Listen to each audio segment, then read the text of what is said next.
Cerita diawali dengan memperlihatkan masa kecil Kenshin ketika pertama kali bertemu dengan gurunya, yaitu Seijiro Hiko. Beliau melihat potensi besar dalam diri Kenshin dan memutuskan untuk menjadikannya murid, di mana saat guru bertanya, "Siapa nama Kenshin?" Anda mungkin akan terkejut saat mengetahui jika nama asli jagoan kita semua ternyata adalah Shinta, jauh dari kesan sangar dan mungkin. Hingga guru Hiko pun merubah namanya menjadi Kenshin agar terdengar lebih klop dengan judul, karena coba kalau namanya nggak diganti, Ruru ini Shinta, Himura Shinta, Shinta Batosai Saku Bantai, tuh kan jadi aneh kan? Setelah Kenshin ditemukan terdampar di pantai, guru Hiko pun membawa Kenshin ke kediamannya di dalam hutan. Kenshin tampaknya harus tabah saat mengetahui fakta bahwa Kaoru, gadis yang dicintainya, tidak selamat. Semuanya gara-gara Shishio, si manusia perban yang berniat menghancurkan pemerintahan Jepang, sehingga untuk mencegahnya sekaligus membalas dendam atas kematian kekasih, Kenshin pun meminta guru Hiko untuk mengajarinya jurus terakhir dari teknik Hiten Mitsurugi demi untuk bisa mengalahkan Shishio dan seluruh pasukannya. Beralih ke Shishio yang sudah tiba di kota Tokyo, dengan kapal raksasanya, ia langsung menembakkan beberapa meriam tepat di tengah kota sebagai tanda akan kehadirannya.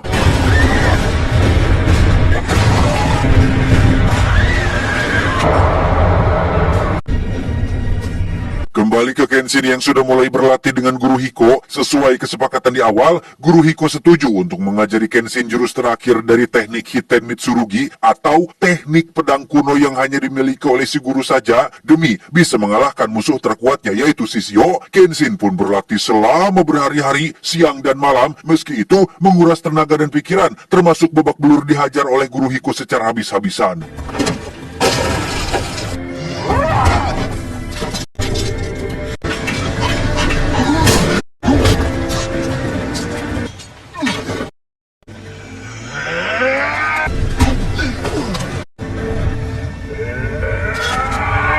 Pada hari ketiga latihannya, Kenshin terlihat berada di sebuah lokasi yang merupakan Ruyuk Awi. Guru Hiko sendiri terlihat sudah memakai pakaian ciri khasnya semasa masih menjadi pembunuh sebagai tanda bahwa hari ini beliau akan mengajari jurus terakhir yang Kenshin inginkan.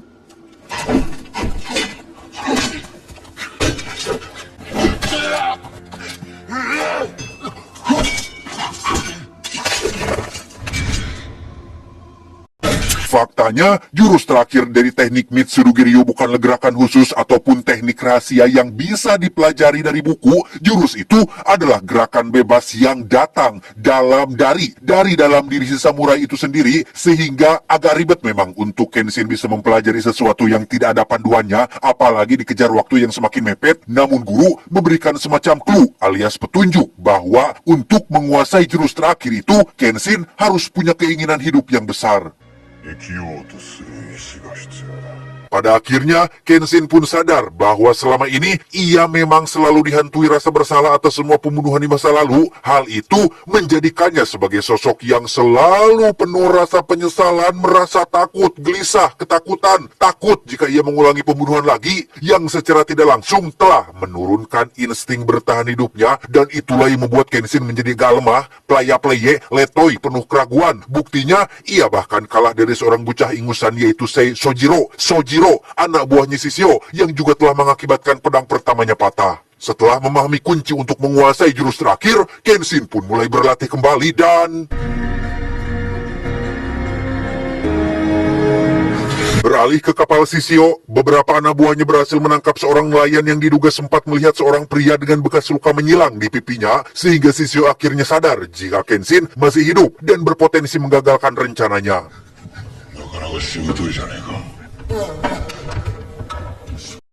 Untuk itu, Shishio pun melakukan pertemuan dengan pihak pemerintah yang dipimpin oleh seorang menteri bernama Menteri Ito.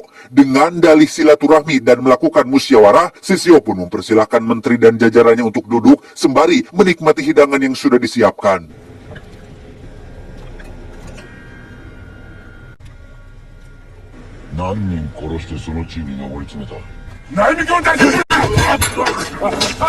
Dan ya, satu menteri pun dibunuh gara-gara menyela omongan Shishio yang belum selesai, di mana menteri itu dan jajaran yang ketakutan pun mencoba untuk tetap tenang, karena semakin mereka bereaksi berlebihan, hal itu justru akan membuat Shishio semakin brutal. Sisio pun menceritakan tentang kesengsaraannya yang sudah dihianati oleh pemerintah ketika butuh mereka, para pejabat, hampir tiap hari datang ke rumahnya minta saran dan bantuan untuk bisa menang perang melawan musuh. Giliran sudah menang dan jasanya sudah tidak dibutuhkan lagi, pemerintah dengan mudahnya melenyapkan Sisio tanpa sedikit pun merasa bersalah. Mending kalau langsung mati, ini mah di belum hidup-hidup bro, sampai kulitnya melepuh dan harus memakai perban seumur hidupnya.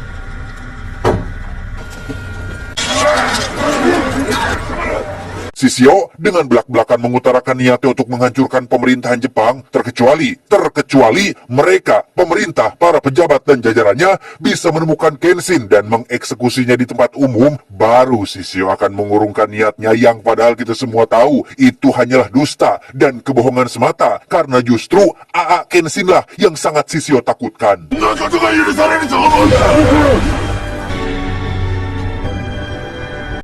Dengan cepat, pemerintah pun menyatakan Kenshin sebagai buronan paling dicari. Hal itu sempat mendapat pertentangan dari Kapten Hajime yang berkata, apa-apaan ini nyet? Kenshin jelas-jelas sudah berjasa membantu pemerintah menang perang 10 tahun lalu, juga berhasil membantu pihak kepolisian menangkap Jin-e di film pertamanya. Sekarang, pemerintah tanpa punya malu menjadikan Kenshin sebagai buron hanya untuk kepentingan mereka sendiri.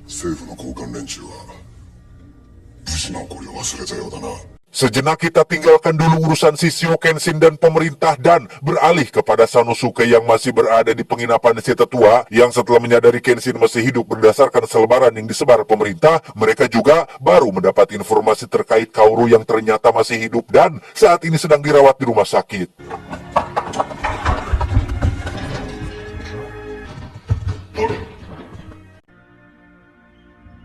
Kembali ke Kenshin yang sudah siap berangkat ke Tokyo tepat saat Misao muncul di sana untuk memberitahu tentang Kaoru yang masih hidup. Hal itu secara tidak langsung telah meningkatkan semangat hidupnya dan Guru Hiko hanya bisa berpesan agar Kenshin selalu ingat bahwa hidupnya sama berharganya dengan hidup orang lain. Jangan selalu merasa bersalah, jangan terlalu menyalahkan diri sendiri. Yang sudah lalu, sudahlah, jangan diingat-ingat karena hidup menjadi lebih baik bukan karena kebetulan, melainkan karena adanya perubahan.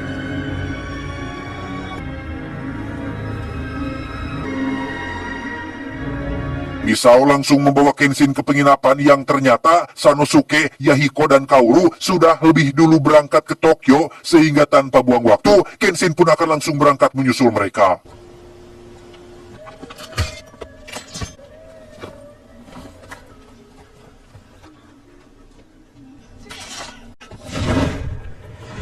Dan ya, baru saja akan berangkat, muncullah Aoshi yang lagi-lagi ngaririwu alias bikin repot dengan menantang Kenshin untuk bertarung, sehingga, bikin repot, Kenshin pun langsung menerima tantangannya.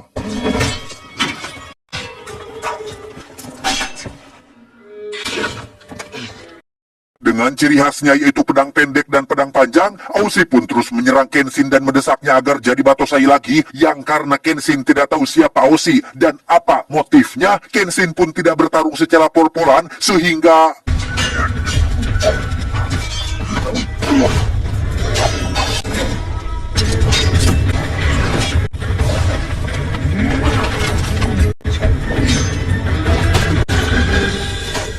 Ya, tepat saat Kenshin nyaris tersungkur, Misao ujug-ujug ikut nimbrung dengan melempar pisau dari belakang yang membuat Aoshi harus melakukan kekerasan terhadap perempuan. Melihat Aoshi tega menyakiti seorang perempuan yang notabene adalah mantan kekasihnya, Kenshin pun jadi punya sedikit motivasi atau semangat untuk melakukan pertarungan yang jika Aoshi memang mau dikalahkan, maka Kenshin akan memberikannya.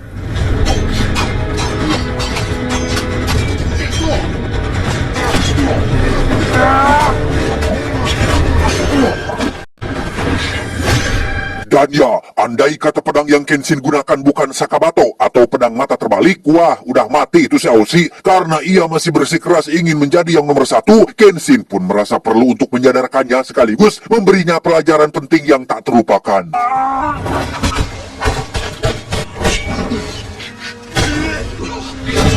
Setelah Aoshi tak berdaya, Kenshin pun menyuruhnya untuk introspeksi diri dan pikir ulang apa tujuan hidup yang sebenarnya, yang karena waktu semakin mepet, tetua dan Misao pun langsung menyuruh Kenshin untuk segera berangkat ke Tokyo.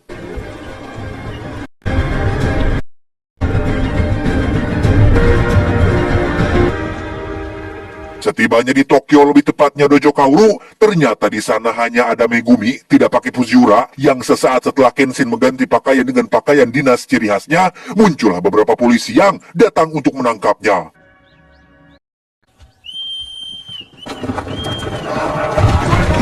Kenshin mencoba melakukan sedikit perlawanan, namun karena mereka semua adalah kroco, Kenshin hanya sedikit menghunuskan pedangnya dan pada akhirnya memilih untuk menyerahkan diri.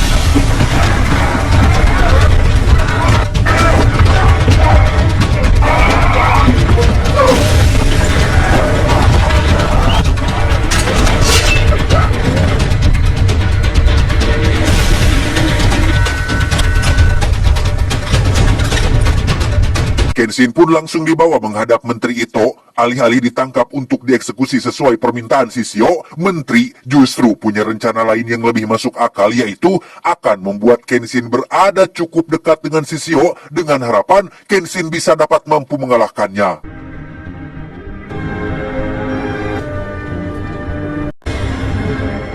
Kabar eksekusi Kenshin pun langsung sampai ke Sanosuke dan Kaoru yang baru tiba di Tokyo, sehingga mereka langsung pergi menuju pesisir pantai yang akan menjadi lokasi eksekusinya.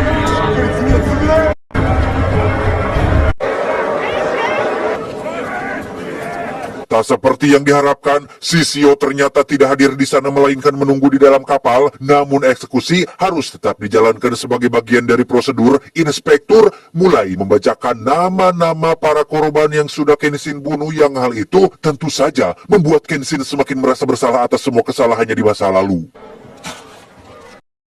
Kujoken Ao Samurai, Aizahan Koyogata, Kanbe Taro, Shonaihan Hanshi. Selesai membaca nama-nama para korban, sang Algojo langsung membasuh katananya yang ketika eksekusi akan dilakukan, tiba-tiba...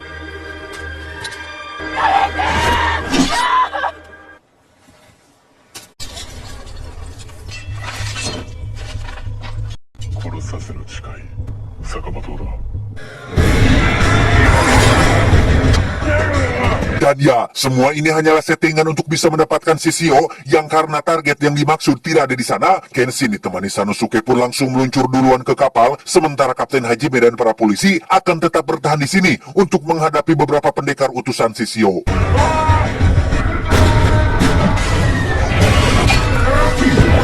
Masih dengan jurusnya, Kapten Hajime pun menargetkan satu pendekar yang masih satu aliran dengan si buta dari gua hantu dan... Kembali ke Kenshin dan Sanosuke yang baru sampai di atas kapal, Kenshin dengan teknik satu lawan banyak pun langsung melakukan serangan dan inilah yang terjadi.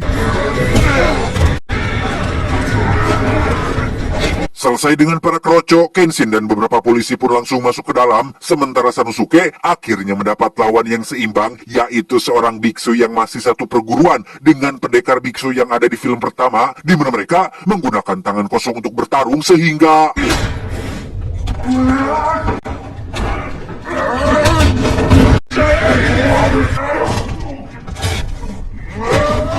Ya, Sanosuke benar-benar babak belur setelah mendapat pukulan beruntun dari si biksu, namun sebagai petarung jalanan yang memang terbiasa gelut dengan gaya bebas, Sanosuke pun menargetkan kantong menyan si biksu hingga ia ngagoler tidak berdaya.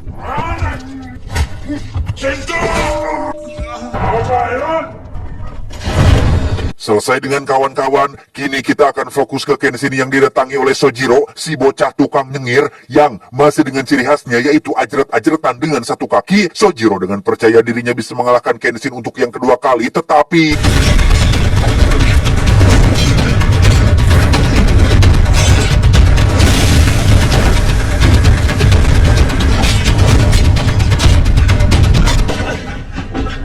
Ya, Kenshin menyerang satu kaki Sojiro yang membuatnya tidak bisa ajret-ajretan lagi. Hal itu membuatnya sangat stres, termasuk sudah tidak bisa nyengir lagi seperti sebelum-sebelumnya.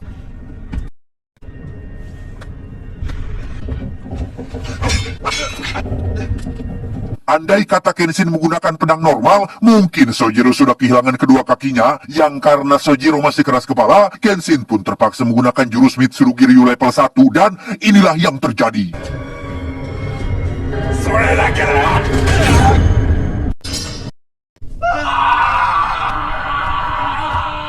Selesai dengan Sojiro, kini Kenshin akan menghadapi Shishio yang menyambutnya dengan tembakan dari senjata mesin, di mana Shishio menyuruh ajudannya untuk berhenti dan memutuskan untuk melakukan duel dengan Kenshin yang merupakan seniornya sendiri.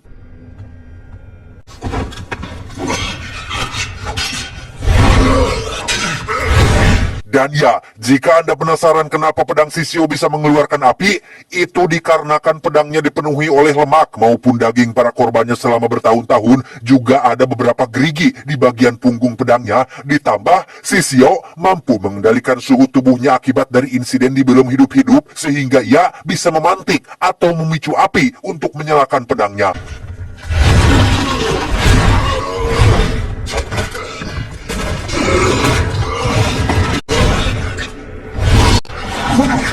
Dan ya, Shishio pun memakai jurus bocil yaitu menggigit yang membuat Kenshin menjadi lengah dan tersungkur, di mana Kapten Hajime yang baru tiba di kapal pun langsung turun tangan untuk membantu Kenshin mengalahkan Shishio.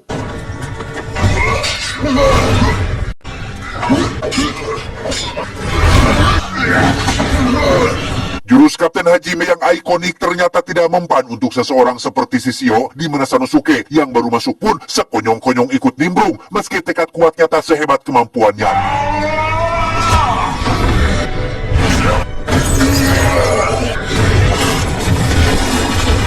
Hanya butuh 30 detik saja untuk Shishio mengalahkan dua orang yang ya bisa dibilang paling jago di wilayahnya loh. Tapi tidak untuk Kenshin yang sudah kembali bangkit, tapi tiba-tiba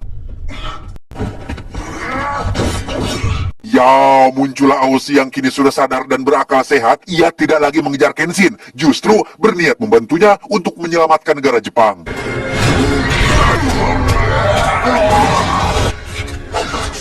Dengan kekuatan kolaborasi, mereka berempat pun bersama-sama melawan, lebih tepatnya mengeroyok Shishio yang hanya seorang diri. Saking kuatnya, mereka bahkan tak mampu untuk hanya sekedar membuatnya berdarah, dan justru malah Kenshin dan kawan-kawanlah yang harus babak belur oleh si manusia perban ini.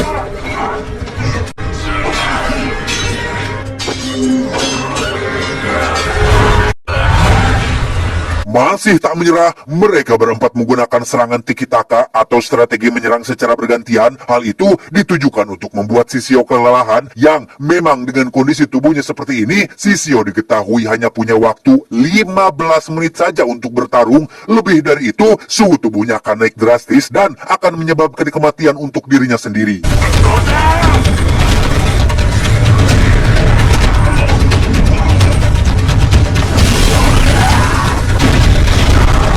Dan ya, meski dengan tubuh yang mulai melemah, Shishio masih bisa membuat Hajime, Sano, dan Aoshi terkapar sampai tak bisa berdiri lagi. Melihat Shishio mulai tak berdaya, sang kekasih yang bernama Yumi pun langsung turun dan memohon agar Kenshin menghentikan pertarungannya. Tapi apa yang terjadi? Ya, betapa terkejutnya Kenshin saat melihat Shishio dengan begitu teganya mengorbankan kekasih sendiri hanya untuk bisa menyerangnya. Namun yang paling menganjingkan adalah Yumi sendiri yang dalam kondisi sekarat justru malah berkata jika dirinya sangat senang karena akhirnya bisa berguna untuk Shishio dalam pertarungan. Dan ingat, jika sudah melibatkan wanita, anak-anak, ataupun seseorang yang lemah, Kenshin benar-benar sangat marah dan tidak bisa memaafkan perbuatan seperti itu, sehingga anjing, disinilah Kenshin akan benar-benar membrutal.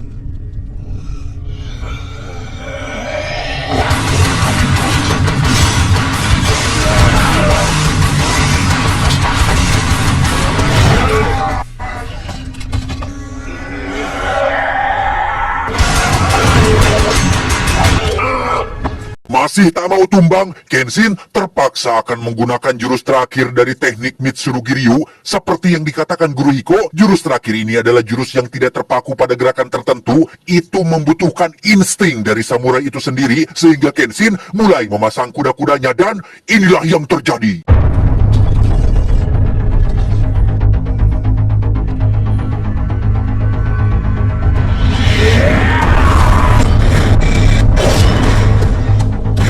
Ya, pedang Shishio pun patah bersamaan dengan suhu tubuhnya yang naik drastis. Hal itu menyebabkan tubuhnya mengalami harieng, demam tinggi, panas dalam, sariawan, tapi dalam taraf yang berlebihan, sehingga riwayat Shishio pun berakhir dengan tubuh yang terbakar dari dalam.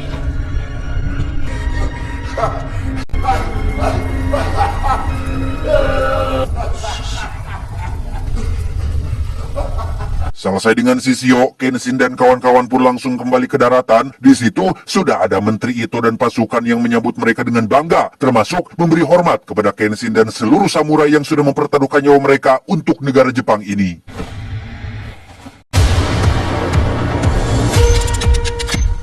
Setelah semuanya selesai, Kenshin dan kawan-kawan pun kembali ke dojo dan melanjutkan kehidupan normal mereka, di mana Kenshin sendiri akhirnya nembak Kaoru secara tidak langsung dan melanjutkan hubungan mereka ke jenjang yang lebih serius.